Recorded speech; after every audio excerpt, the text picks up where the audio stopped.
بسم اللہ الرحمن الرحیم۔ اسلام کا داعی، ناموس رسالت کا مجاہد، پاکستان کا بیٹا، کشمیر کا سفیر، افغانستان کا مسیحا، امن کا وکیل اور دشمنوں کی آنکھوں کا کانٹا۔ جھنڈا لہراؤ مہم شروع کرے اور عید کے تیسرے دن شام 6 بجے ملک بھر میں ہر گھر، گاڑی، دکان پہ انصافی پرچم لہرا کر خوف کے بت توڑ دے۔ خوف و ہراس کی فضا بنا کر مجھے گرفتار کرنے کا پلان ہے تاکہ پرامن احتجاج نہ ہو۔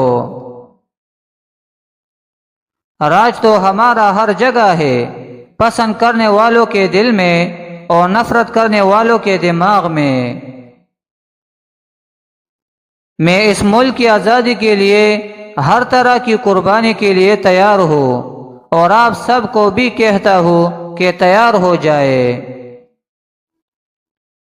تیز دھوپ میں اس کا وجود قوم کے لیے ایک سایہ دار شجر کی مانند ہے، وہ صحرا میں باد بہاری کی طرح ہے، گھنے بادلوں کی ایک ٹکڑی جس سے قوم امید لگائی بیٹھی ہے کہ یہ برسے گی تو جل تل ہوگا، زمین سیراب ہوگی، پھول کھلیں گے اور بہار آئے گی۔